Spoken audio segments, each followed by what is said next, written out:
होता है doubt solving series में, डाउट सॉल्विंग क्वेश्चंस में। एक्चुअली क्या होता है कि हम लोग जब कभी भी देखते हैं कि इंटरनेट पर बच्चे आते हैं, वो क्वेश्चन पूछते हैं, क्वेश्चन के लिए टाइप करते हैं और उनको फालतू के वीडियोस मिलते हैं, कोई भी रिलेवेंट वीडियो नहीं होता। तो जी मंत्रा इज अ स्पॉट जहां पर आप लोगों को बहुत सारे लेक्चर्स मिलेंगे जो आपके एग्जाम के लिए रेडी टू गो लेक्चर्स हैं। मींस आप इस लेक्चर को देखो और आप एग्जाम में जाओ, ऐसे ही यहाँ पे कंटेंट मिलेंगे आपको। आज का हमारा टॉपिक है which is cell chapter for class 9 ICSE CBSE class 11 CBSE। आज के लेक्चर में क्योंकि पार्ट 1 होने वाला है, आज के लेक्चर में हम लोग तीन चीजों पे डील करेंगे। फर्स्ट ऑफ ऑल सेल के different types on the basis of evolutionary basis of the cell, prokaryotic है, यूकैरियोटिक, प्रोकैरियोटिक है, eukaryotic cell. So let us start. Question arises कि सर ये सेल होता क्या है। पहले सबसे पहले तो यही क्वेश्चन आता है कि सर सेल होता क्या है। बहुत ही बेसिक सी चीज है, समझो। चार्ल्स डार्विन ने एक थ्योरी दिया, चार्ल्स डार्विन ने एक थ्योरी दिया था evolutionary basis of origin of cell. Clear है? ये evolutionary basis of origin of cell क्या है? तो उनका कहना था कि स्टार्टिंग में कोई भी सेल फॉर्म नहीं हुआ था। फॉर्म क्या हुआ था? एक ऑर्गेनिक मैटर फॉर्म हुआ था, ठीक है? और धीरे धीरे उस ऑर्गेनिक मैटर ने इवोल्यूशन किया, यानी कि एक ऑर्गेनिक मैटर जिसको कि ए मान लेते हैं, ये धीरे धीरे इवोल्यूशन करके ग्रो हुआ, दैट इज कॉल्ड बी। यहां तक पहुंचा, बट इस ए से बी तक पहुंचने के रास्ते में बहुत सारे ए डैश के जैसे अलग अलग मैटर बने। इन सभी मैटर्स के स्टडी को कंपाइलेशन किया जाता है एक chapter, that is called five kingdom classification. Five kingdom classification, five kingdom classification, right. और फाइव किंगडम क्लासिफिकेशन को स्टडी करने के लिए जो सबसे बेसिक सी चीज है दैट इज कॉल्ड सेल, ये हमको समझना होगा, क्योंकि अगर हम ये नहीं समझे तो फाइव किंगडम क्लासिफिकेशन नहीं समझ आएगा, इवोल्यूशन तो बिल्कुल समझ नहीं आएगा, और डाइवर्सिटी को समझने के लिए इस चीज को समझना बहुत जरूरी है। लेट अस स्टार्ट कि सेल होता क्या है। जब भी बात करते हैं किसी सेल का, ठीक है, क्लास में जाते हो सबसे पहले दिमाग में आता होगा, दो चीज तुम्हारे सामने आता होगा, दैट सर एक कहते हैं प्रोकैरियोटिक सेल और दूसरा कहते हैं यूकैरियोटिक सेल। यही दो चीज आता है कि sir prokaryotic cell, eukaryotic cell, पर दोनों में डिफरेंस क्या है। चलिए स्टडी करते हैं।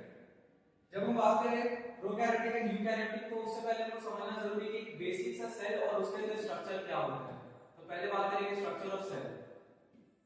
स्ट्रक्चर ऑफ सेल 2 मिनट के लिए अगर हमारा टॉपिक क्या है, तो सेल क्या होता है? Cell is a basic unit of life. Clear है? Well no living organism can have life without being cellular, यानी कि सेल के बिना कोई भी लिविंग ऑर्गेनिज्म नहीं रह सकता, because cell is a unit of both what structural and functional unit of life। structural and functional unit of life, दो शब्द मायने बहुत बड़े। पहला क्या बोल रहा है? स्ट्रक्चर ऑफ सेल, एंड दूसरा बोल रहा है, पहला तो ये क्या कर रहा है? स्ट्रक्चरल, एंड दूसरा कैसा? Functional unit of life. Functional unit of life. Sir structure and function क्या बोल रहे हैं, कुछ समझ नहीं आया। देखते हैं, जब भी बाबू याद करो कि कोई भी चीज, अगर ये एक घर बना रहे हो और इस घर को बनाने के लिए अगर किसी चीज के इस्तेमाल करें तो क्या होगा? ब्रिक, छोटे छोटे ब्रिक्स करेंगे। तो पहला तो ये ब्रिक हो गया, जो कि क्या काम कर रहा है? फंक्शन कर रहा है। कैसा फंक्शन? शेप, साइज, स्ट्रक्चर दोनों प्रोवाइड कर रहा है। और दूसरा, जब हम शेप एंड साइज को कंबाइन करते हैं तो तीसरा चीज फॉर्म होता है कंबाइंड स्ट्रक्चर, जो कि ये प्रोवाइड कर रहा है इस बॉडी को, that is known as house. Cell का भी यही काम है। Cell is a basic structural and functional unit of life. इस डेफिनेशन को बस रट जाओ, साथ में बोलो, cell is a basic structural and functional unit of life.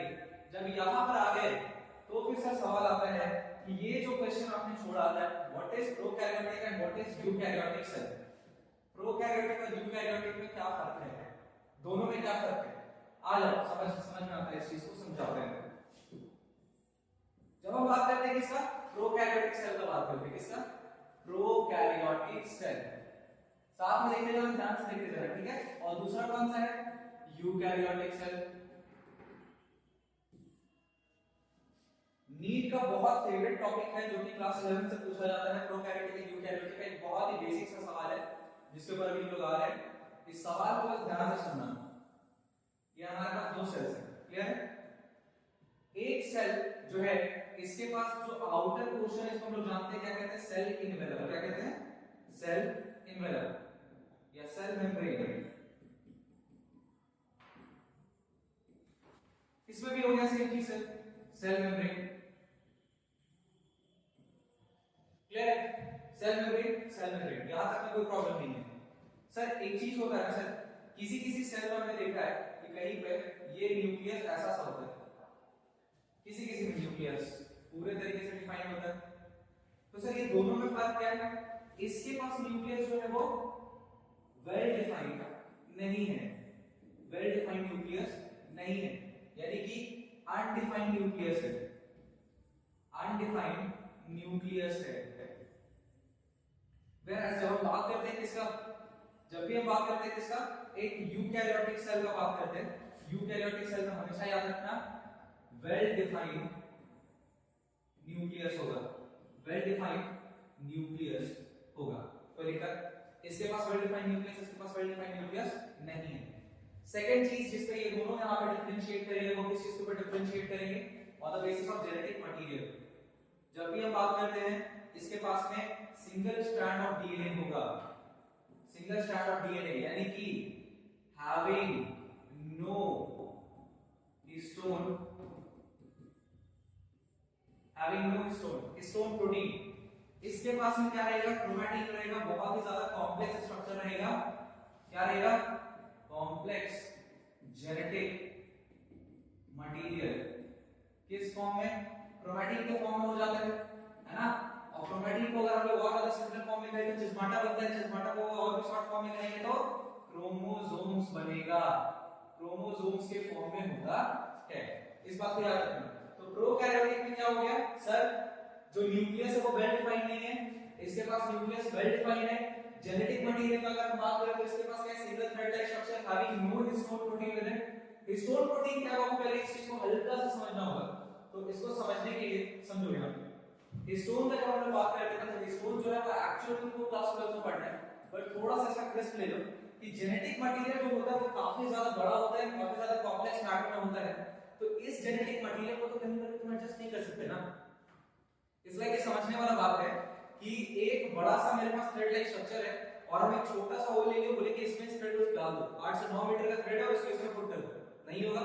But उसी थ्रेड को अगर हम कॉइल कर करके अगर रखें और उसको इसके अंदर अगर पुट करें तो इजीली हो जाएगा।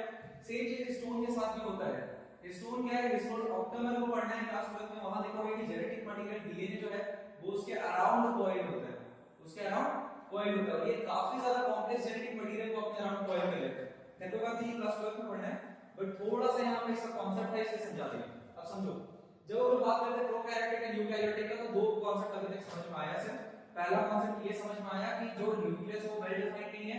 दूसरा कांसेप्ट समझ में आया कि जेनेटिक मटेरियल जो इसका कॉम्प्लेक्स है बट इसका कॉम्प्लेक्स नहीं है। कोई दिक्कत नहीं, ये दो चीज हो गया ना।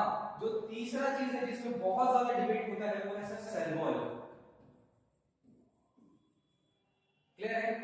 अगर प्रोकैरियोटिक सेल में जनरली अगर किसी में सेल में बहुत कम सेल्स होते हैं जिनके पास जेनेटिक मटेरियल के साथ साथ सेल वॉल भी प्रेजेंट हो, बट अगर सेल वॉल प्रेजेंट है तो वो किससे मिलकर बना होगा, म्यूरामिक एसिड से, म्यूरामिक एसिड से। कोई दिक्कत। वेयर जब हम बात करते हैं प्रोकैरियोटिक का, प्रोकैरियोटिक में दो तरीके से सेल आते हैं, कौन कौन से, प्लांट सेल, बोलो साथ में, प्लांट सेल्स, और दूसरे एनिमल सेल्स, एनिमल सेल्स। जब प्लांट सेल और एनिमल सेल की बात करें तो एनिमल सेल में कहीं पर भी सेल वॉल नहीं है, है किसमें, प्लांट सेल में। तो अगर प्लांट सेल में सेल वॉल अगर बना होगा सेल मेम्ब्रेन से ऊपर, तो किस चीज से मिलकर बना होगा, सेल्यूलोज से। अरे कॉन्सेप्ट क्लियर है। क्लास 11 क्लास 12 का डाइजेशन में जाओगे तो वहां तुम देखोगे कि अपेंडिक्स रहता है ना, लार्ज इंटेस्टाइन के लास्ट में। अपेंडिक्स को जो तुम पढ़े थे, अपेंडिक्स का क्या काम था, पढ़े थे? काम क्या था उसका, सर कुछ नहीं, जितना भी सेल्यूलोज है उसको क्या करना है, डाइजेस्ट करने का काम है। ह्यूमन बीइंग्स के लिए वो क्या हो जा रहा है, खत्म हो जा रहा है, उसका कोई काम नहीं है। इतना कॉन्सेप्ट क्लियर है। 3 पॉइंट में बात की हम लोग। पहला कौन सा बात था? पहला बात था कि sir nucleus undefined, nucleus well defined. दूसरा बात आया सर कॉम्प्लेक्स मटेरियल नहीं है, कॉम्प्लेक्स है। तीसरा बात आया मेरामिक एसिड से सेल वॉल बना है अगर है तो, और यहाँ सेल्यूलोज से बना है अगर है तो, अगर नहीं है तो फिर नहीं है। कोई दिक्कत? उस पे आएंगे, सेल वॉल के ऊपर भी डिबेट होगा, उसके ऊपर भी पॉइंट बना के रखेंगे। Now prokaryotic cell and eukaryotic cell का काम होगा। हो गया ना? चलो आगे आ जाते हैं। जो सबसे पहला चीज on the basis of evolutionary basis of evolution, क्या क्या है? पहला सेल जो है वो दो तरीके के डिवाइड हुआ, कौन कौन सा? Prokaryotic and eukaryotic. जब प्रोकैरियोटिक सेल का बात करें तो prokaryotic cell are bacteria, generally smaller in size, है ना, and mostly unicellular in nature. लिखना हो तो पॉज करके लिख सकते हो, unicellular in nature. Four basic shapes कौन कौन से होते हैं? Bacillus, coccus, vibrio and spiral. Bacillus का मतलब होता है रॉड लाइक, कोकस का मतलब होता है स्फेरिकल, विब्रियो का मतलब होता है कॉमा शेप, और जब स्पाइरल का बात करें तो स्पाइरल शेप, यानी कि मिक्स्ड। कोई दिक्कत? नेक्स्ट आ जाते हैं। नेक्स्ट किसका बात करते हैं? Characteristics of prokaryotic cell. यहां बात करने वाली चीजें हैं किस किस चीज के ऊपर? पहला न्यूक्लियर मटेरियल। न्यूक्लियर मटेरियल पे किसका बात होगा? अभी जस्ट हम लोगों ने बात किया किसका? जेनेटिक मटेरियल का। जेनेटिक मटेरियल का ही बात होगा। अगर यूनिसेल्युलर सेल्स की अगर बात करें तो क्या होता है हमारे पास? या तो डीएनए प्रेजेंट है या आरएनए प्रेजेंट है। डीएनए का full form deoxyribose nucleic acid, RNA का full form ribose nucleic acid. शाबाश। चलो क्या है? डीएनए और आरएनए। डीएनए अगर हम बात करें तो प्रोकैरियोटिक सेल में कभी भी मिक्स्ड फॉर्म में नहीं होगा, सिंगल थ्रेड लाइक स्ट्रक्चर में होगा। कभी भी क्रोमैटिन का फॉर्मेशन नहीं होगा। वेयर जब भी प्रोकैरियोटिक का बात करेंगे तो वहां पे बहुत ज्यादा मिक्स फॉर्म में होता है, दिस इज कॉल्ड क्रोमैटिन। ये फिर स्लोअर फॉर्म में टूटता है, दैट इज कॉल्ड क्रोमैटिड्स। और फिर ये एक चीज का फॉर्मेशन करता है, एक H shape structure, that is called chiasmata. और इस चिज़्माटा के इस वाले पोर्शन को अगर हम गौर से देखें तो ये वाला पोर्शन कुछ ऐसा सा स्ट्रक्चर बनाता है, दिस इज कॉल्ड क्रोमोसोम। आएंगे पार्ट 4 इसमें बनेगा, अभी पहले समझो। न्यूक्लियर मटेरियल समझ में आ गया, जेनेटिक कौन कौन सा? डीएनए और आरएनए। जब हम बात करते हैं किसका? फ्लैजिला का। सब में प्रेजेंट नहीं होता है फ्लैजिला। किस चीज में काम आता है? मोबिलिटी में काम आता है। मोबिलिटी या मूवमेंट में काम करेगा, मूवमेंट में काम करेगा, मोबिलिटी में काम करेगा। मोबिलिटी में कैसे काम आएगा सर? कोई भी एक सेल होता है, इसके आसपास में फ्लैजिला प्रेजेंट होता है, ये फ्लैजिला क्या करेगा? मूवमेंट में मदद करेगा। अगर मूवमेंट है यानी कि कैसे एरिया में, जब भी फ्लैजिला का बात करें हमेशा याद रखना है, इधर 5 मिनट क्लासिफिकेशन पढ़ो, कोई भी चीज पढ़ो, जब भी फ्लैजिला का बात करें याद रखना वाटर बॉर्न होगा, पानी के आसपास रहने वाला स्पीशीज होगा, उसके सिवा कुछ भी नहीं होगा। ठीक है, ले लो। नेक्स्ट बात करते हैं फोटोसिंथेटिक थैलेपॉइड। थैलेपॉइड का क्या काम है? थैलेपॉइड मेम्ब्रेन में बाबू क्या प्रेजेंट रहता है? क्लोरोफिल। क्लोरोफिल यानी कि क्लोरोप्लास्ट ये रहेगा, तभी तो फोटोसिंथेटिक बैक्टीरिया सुने हो, फोटोसिंथेटिक बैक्टीरिया। ये फोटोसिंथेटिक बैक्टीरिया का क्या काम होता है सर? फोटोसिंथेसिस करता है बाबू, ऑटोट्रोफ्स में। ठीक है, फोटोसिंथेसिस करेगा। देन क्या है? Membrane link, membrane line cell organelles. Membrane line cell organelles मतलब सेल ऑर्गेनेलिस के बाहर मेम्ब्रेनियस स्ट्रक्चर बना होगा। माइटोकॉन्ड्रिया है तो डबल मेम्ब्रेनियस सिस्टम है इसका, ऐसा बना होगा, डेवलप हो चुका होगा। वैक्यूल्स क्या होता है? कुछ नहीं, इधर सैप प्रेजेंट होगा, इधर वाटर प्रेजेंट होगा, इधर फ्लूइड प्रेजेंट होगा, या मिनरल्स कभी-कभी वो भी हुआ तो प्रेजेंट रहा तो इधर शॉर्ट फॉर्म में रहता है प्रोकैरियोटिक में। नेक्स्ट क्या है? राइबोसोम। कैसा पावर का? 70s type.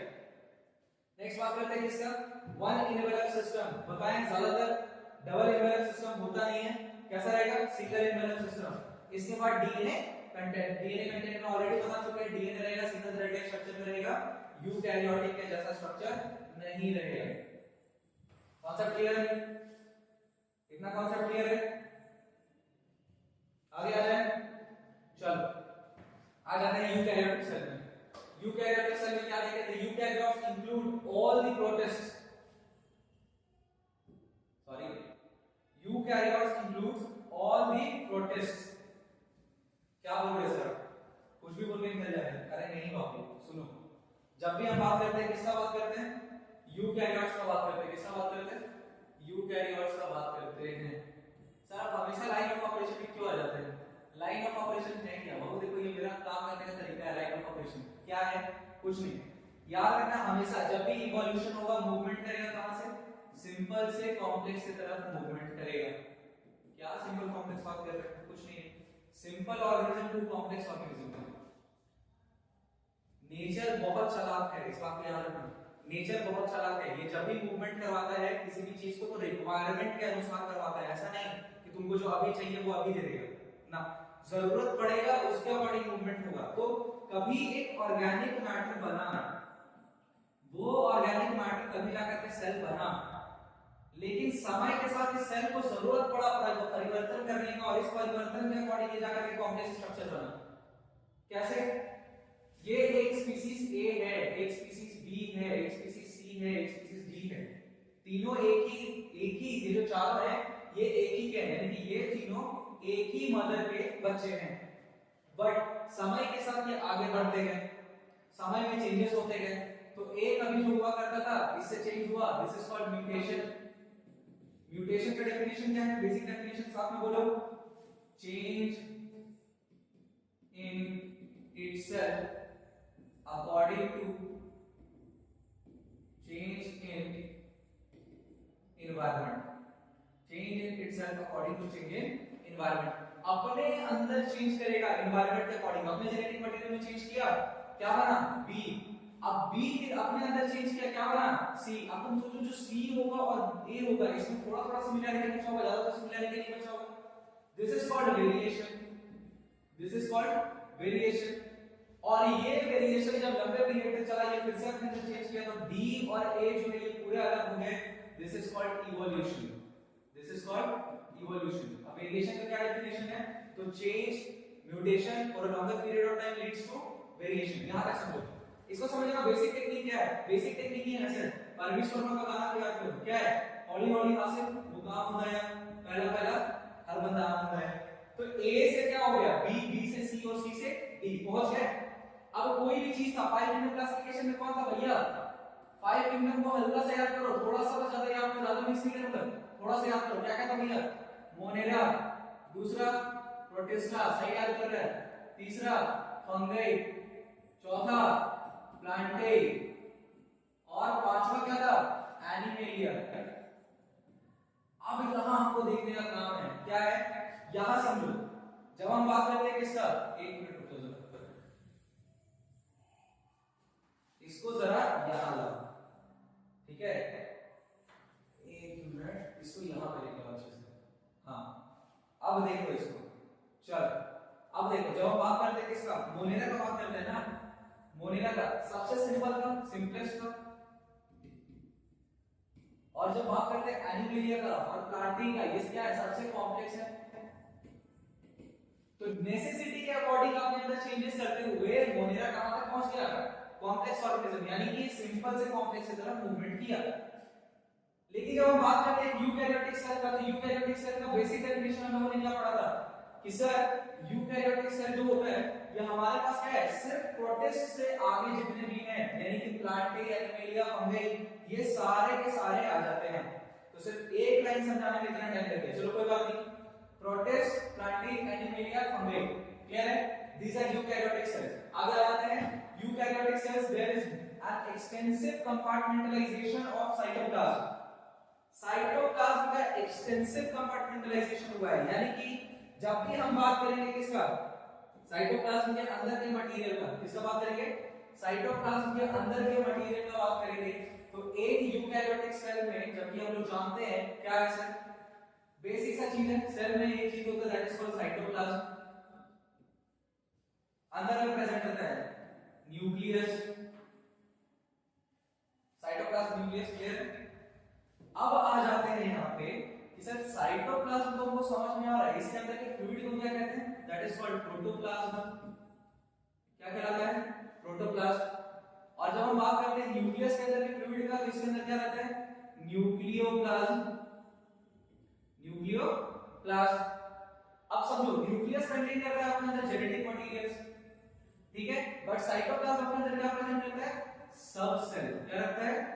सब सेल्स को, यानी कि सेल ऑर्गेनेल्स को, सब सेल्स को। अब ये क्यू, याद करो सेल का बेसिक डेफिनेशन क्या था, structural and functional unit of life. तो स्ट्रक्चर तो पता चल गया, फंक्शन को कौन प्रोवाइड करेगा, फंक्शन को प्रोवाइड करेंगे कौन है, सबसेट। इसी स्ट्रक्चर को डिफरेंट डिफरेंट तरीके से फंक्शन प्रोवाइड करेंगे। जैसे फॉर एग्जांपल हम दे रहे हैं इंडो मेम्ब्रेन सिस्टम पढ़ेंगे, Indo membrane system. Indo membrane system के अंदर में भैया दो चीज आता है, क्या क्या, पहला ईआर एंडोप्लाज्मिक रेटिकुलम और साथ में क्या आएगा, गोल्गी कॉम्प्लेक्स जीसी। ईआर के अंदर में तीन चीज था ना, पहला क्या था आरईआर और दूसरा एसीआर। आरईआर के साथ में एक चीज अटैच था, that is called ribosome.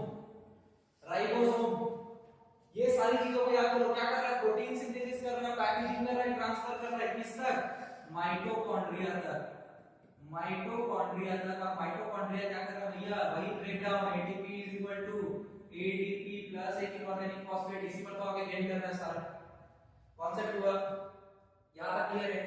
Sir यहां से ना एक और चीज हमको समझ में आया, मेरा दिमाग घुमा और एक क्वेश्चन मेरे पास आ रहा है। क्या क्वेश्चन है कि सर साइटोप्लाज्म के अंदर प्रोटोप्लाज्म है, न्यूक्लियोप्लाज्म के अंदर न्यूक्लियोप्लाज्म, सॉरी न्यूक्लियस के अंदर न्यूक्लियोप्लाज्म है। तो सर जो अभी हम लोग न्यूक्लियस पढ़े कहां पे, प्रोकैरियोटिक और यूकैरियोटिक के बीच में पढ़े, तो सर यहां पर क्या होगा, गेम यहां स्टार्ट होता होगा। समझो जब हम बात कर रहे हैं यूकैरियोटिक सेल के अंदर, तो इसके न्यूक्लियस में क्या प्रेजेंट है, इसके न्यूक्लियस के अंदर प्रेजेंट है न्यूक्लियोप्लाज्म। न्यूक्लियोप्लाज्म किसके अंदर, न्यूक्लियस के अंदर, कॉन्सेप्ट क्लियर है। इसके साइटोप्लाज्म के अंदर क्या प्रेजेंट है, साइटोप्लाज्म। साइटोप्लाज्म के अंदर क्या प्रेजेंट है, प्रोटोप्लाज्म। प्रोटोप्लाज्म कोई दिक्कत। लेकिन जैसे ही इधर आ जाएंगे यहां पर कुछ भी प्रेजेंट नहीं होगा, सिर्फ और सिर्फ प्रेजेंट होगा क्या, प्रोटोप्लाज्म। क्या प्रेजेंट रहेगा, प्रोटोप्लाज्म। प्रोटोप्लाज्म प्रेजेंट रहेगा किसके अंदर, साइटोप्लाज्म के अंदर। क्यों ऐसा, क्यों, कुछ भी आप थोड़ी सुनेंगे, सुनना पड़ेगा। समझो ये जब यहाँ न्यूक्लियर मेम्ब्रेन अवेलेबल है तो भैया अंदर का फ्लूइड, बाहर का फ्लूइड जब वो अंदर नहीं जाएगा ना, और अंदर का फ्लूइड भी बाहर नहीं आएगा, आएगा क्या, नहीं आएगा। तो जब नहीं आएगा तो यहाँ पर अगर हम देखें, यहाँ का फ्लूइड तो अंदर जा सकता है ना, और यहाँ का फ्लूइड भी बाहर आ सकता है। तो जो न्यूक्लियोप्लाज्म है ये क्या हो जाएगा, प्रोटोप्लाज्म में मिक्सअप होकर के सिर्फ और सिर्फ प्रोटोप्लाज्म बचेगा। एक और डेफिनेशन प्रोटोप्लाज्म का कितना हो गया भैया, अब हमारे पास 4 हो गया ना, कितना आ गया 4। इसके पास ये कितना आ गया, ये भी एक चौथा पॉइंट था, 4 बन गया। यूकैरियोटिक प्रोकैरियोटिक के बीच में डिफरेंस कितना, पहला कौन सा, undefined nucleus, well defined nucleus. दूसरा having genetic material having no histone, इसके पास क्या है, हिस्टोन, क्रोमोसोम बन जाएगा। तीसरा क्या है, सेल वॉल अगर प्रेजेंट है तो विनाइलिक एसिड का, इधर सेल वॉल अगर प्रेजेंट है तो सेल्यूलोज का। इधर अगर आ गया प्रोटोप्लाज्म अगर प्रेजेंट है तो किसमें रहेगा, सिर्फ और सिर्फ साइटोप्लाज्म का ही फ्लूइड रहेगा, दैट इज कॉल्ड प्रोटोप्लाज्म। इधर ऐसा नहीं है, इधर दो फ्लूइड। Concept clear. यही दो चीज के ऊपर इतना देर से बहस चल रहा है, क्लियर हो गया। अगर लिखना हो तो पॉज करके बीच में लिख सकते हो, ठीक है। नाउ अब आ जाते हैं यूकैरियोटिक सेल का second point, that is eukaryotic cell possesses an organised nucleus. अरे सर क्या बता रहे हैं, हमको तो पता है। An organized nucleus also well defined with a what nuclear envelope. पता चल गया ना, कॉन्सेप्ट क्लियर है यहाँ तक, ये चीज पूरा क्लियर हो गया। नेक्स्ट आते हैं, their genetic material is organized into chromosomes। बोल रहे थे क्रोमैटिन टूटेगा, क्रोमैटिन किसमें टूटेगा, चिस्माटा, चिस्माटा किसका फॉर्मेशन करेगा, क्रोमोसोम का। गुड, आ जाओ। all eukaryotic cells are not identical to each other। अरे आइडेंटिकल होगा तो केमी चेंज हो जाएगा ना। क्रोमोसोम का जब हम लोग बात करेंगे, इसमें सेल डिवीजन का हम लोग बात करेंगे ना, सेल डिवीजन में जब हम लोग आएंगे तो आपको वहां देखेंगे कि माइटोसिस में सिर्फ और सिर्फ आइडेंटिकल ट्विन्स बनता है, आइडेंटिकल ट्विन्स बनता है। लेकिन जब मियोसिस का बात करते हैं बाबू, तो मियोसिस में आइडेंटिकल ट्विन नहीं बनता है, सिमिलर बनता है। क्या बनता है, सिमिलर टू देयर पेरेंट्स। क्यों, अरे भैया मम्मी है, पापा है, एक्स एक्स आ रहा है, एक्स वाई आ रहा है, इधर से xn आएगा, इधर से yn आएगा, बन गया। यही क्रोमोसोम रहेगा ना, इससे ज्यादा कुछ मिलेगा फिर क्या, इसके ऊपर बात करेंगे। इतना ज्यादा टेंशन का बात नहीं है, आगे का टॉपिक आएगा तो उसमें अच्छे से बात होगा। फिलहाल आज इतना ही, ठीक है, फिलहाल आज इतना ही। Example plant cell, animal cell, अगले वीडियो में इसके बीच में डिफरेंस देखेंगे, क्लियर है। नेक्स्ट आ जाते हैं किस पे, difference between prokaryotic and eukaryotic पे। जो पढ़ा है लिख के दे दिए, इसको रख लो। पहला क्या है, prokaryotic cell has one envelope cell organisation, इधर टू इन्वेलप के सेल। हम तो पढ़े हुए हैं, हमको अब क्या पढ़ा रहे हैं, अभी जस्ट हम पढ़े।